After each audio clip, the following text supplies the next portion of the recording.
Lions club 2024 ह्या फेस्टिवलसाठी आज मला बोलवलंय आणि खरं तर ह्या कार्यक्रमाचं जे उत्पन्न आहे ते डायलिसिस सेंटर याच्यासाठी म्हणजे त्यांनी नियोजन केलंय। खरं तर खेडकरांनी खूप छान विचार मांडलेत आणि खूप छान केलंय, तर खरंच खूप छान वाटतंय। त्या कार्यक्रमासाठी मला बोलवल्याबद्दल मी त्यांचंही मनापासून, खेडकरांचं मनापासून आभार मानते।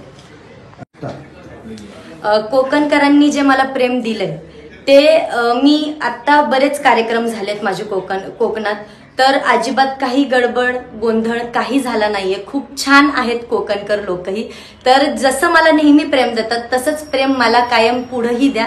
मनापासून धन्यवाद।